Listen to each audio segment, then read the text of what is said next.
All right, so here we are, day 2. I'm feeling it in my legs today. Yeah, it was pretty much to the Narrows and back in one day, so that's 12 miles. So here's my concentrates. I can already tell there's a lot of black sand. I mean, I shot a ton of video up there, had a lot of fun. I was just happy to get up there. I thought it was pretty cool crossing the water. It's always fun, but you got to be safe. It's above your knee. You go down, now you're down to your thigh. That water doesn't stop, and it's going to take you down. I ended up hiking out with 2 guys, really cool guys, but you know, they didn't know the trail. They didn't know the high trail, you know, especially crossing the water when it's high. You got to do some scrambling on some boulders and bedrock. One guy had a dog, a little tiny dog, all the way at the bridge. He was sitting there taking a picture of his dog. It was a beautiful sunset kind of thing. And I couldn't believe he had that dog all the way up there at the bridge. So hiking out, I definitely helped those 2 guys out just to make sure, you know, it's quick and easy for them, because literally when we got to the parking lot, it was getting dark. It was dark. So I was happy to help them out. And it was fun. I met some cool guys, probably some potential friends that I'm going to see on the trail again, maybe go camping with, and they were definitely interested in gold. You know, it's weird. A lot of people hike up there and they go to the bridge or they just want to go hiking, and they always wonder why they see people digging in the river. You know, so if you see people on the river and you're a prospector, you know, always be open-minded and happy to help, because there's a lot of curious people out there. And you know, you could always get somebody to help you dig and then move some big rocks out of the way. But anyhow, let me jump into this. I'm gonna classify real fast. Got the sun going down. I want to film the blue bowl, but I'm gonna wait till the lighting's a little better just so I can see it. But for now, I'm gonna classify real fast and go from there. So basically, it works out pretty good as a little small classifier. It's nice to hike with too.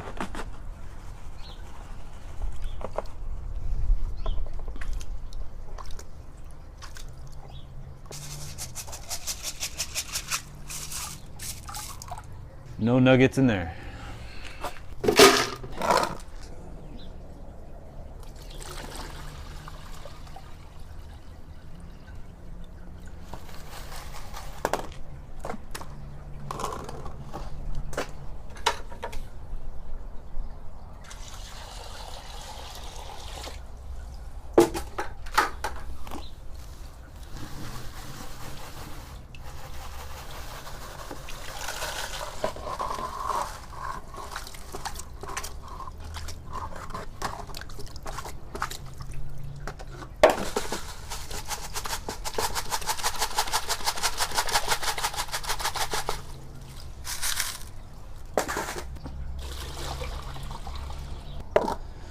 You know what, let's go a step further. I think this is my 12.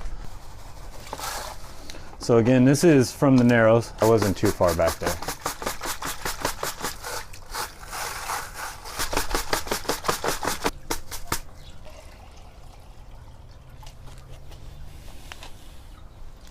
So now we're left with, it's basically all the same size.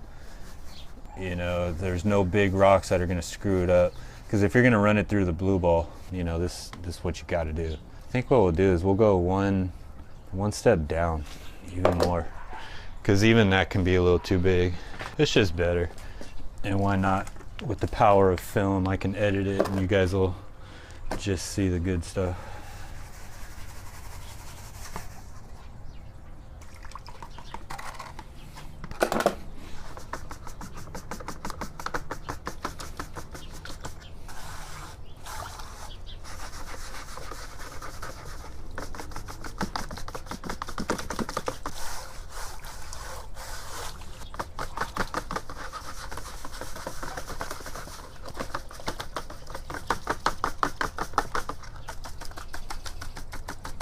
Okay, now I'm happy. There we go. So here we go with the different classifying that I did.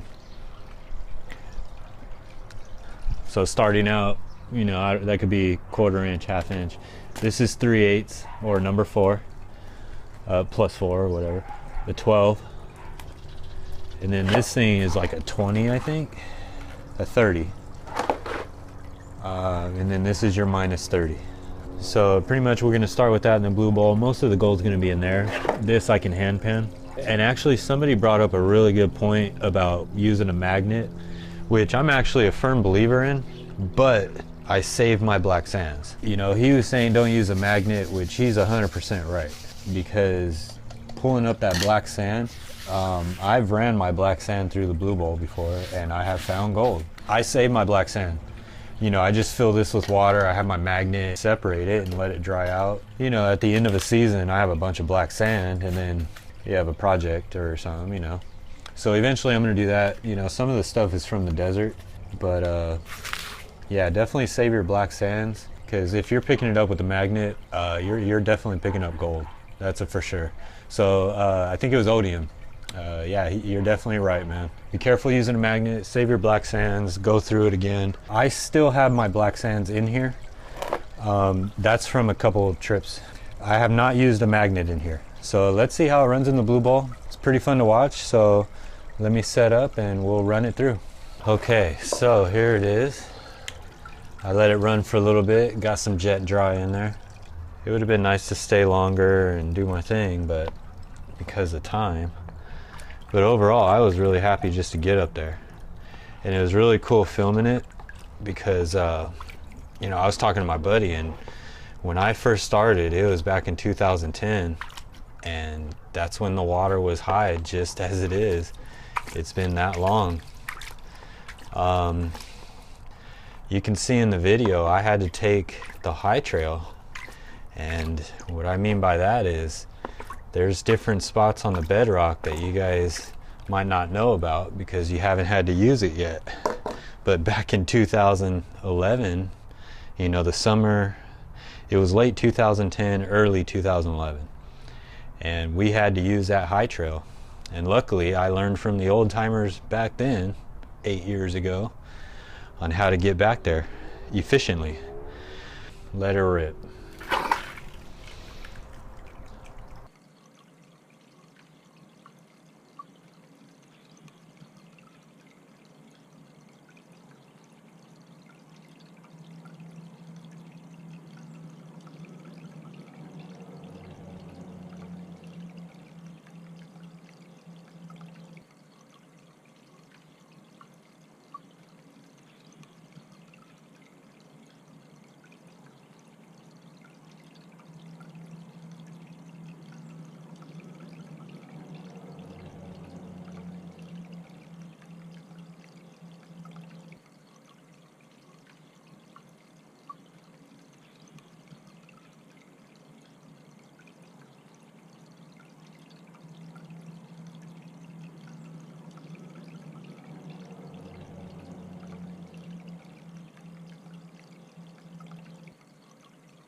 Now, I'm not sure if you can see it, but that is gold skirting the edges there.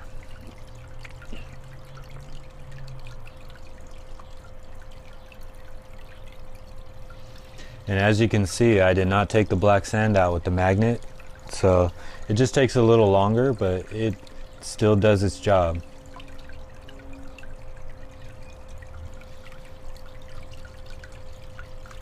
And by the way, I chose to shoot this in 4K. It'll probably be downsized to 1080p, but it should still be pretty crisp.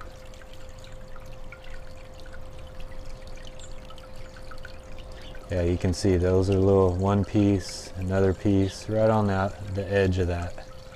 And you can see how that gold, it doesn't move like the rest of the stuff. Even tiny little pieces, it takes a lot to move them. And I'm running it pretty fast. You can see I'm up to the edge. And those little pieces are still just barely moving. See them sitting there? I'm gonna turn it down just a little bit.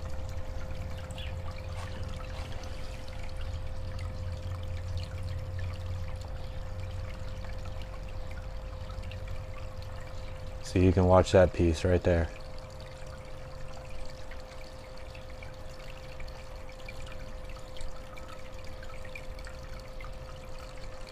Let's go down a little bit more. And the thing with the blue bowl is you're constantly monitoring it because it's always changing. You know, when you have a bunch of sand in there, that water is not able to flow as fast. But as it cycles through it, then it ends up moving faster. So just by looking naked eye, I can see a couple little specks.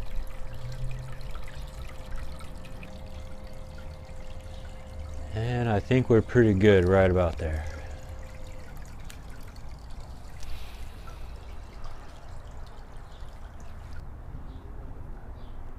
So,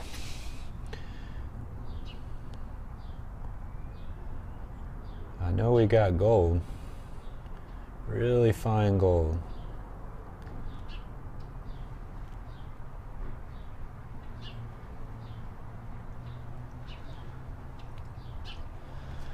Not bad. You can see a couple pieces right there. Real fine stuff right here. Here's even can't really see it, but that's a wire piece of copper, it looks like. I don't know. I'll have to take a picture of that. Alright, let me get in a gold pan real fast. So I didn't get much out of this last trip. Nothing to write home about, but definitely some fine gold. I always like seeing that because at least I know my sluice is working, my process is working. But you know, I want to leave you guys with some gold. So check out some old, you know, pictures I had of me and my buddy Dan. We were up in the Narrows. This is a couple years ago. I had a nice good hole going and I had it all dug out, had the river working for me. And man, I pulled almost like 2 grams in a day. One nugget was almost a gram. So here's a picture of that and also a link to my buddy Dan. He's got a website and yeah, he's got a ton of pictures on there. Make sure you check it out. We've been a lot of places together and he's one of the main guys that kind of got me introduced to this. So check out his site. You can learn a lot. Check out his pictures and lots more to come. Thank you guys. Right there.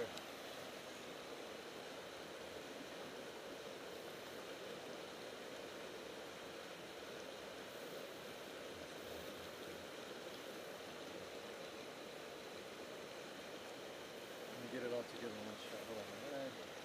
Oh, yeah. It's good. You got it.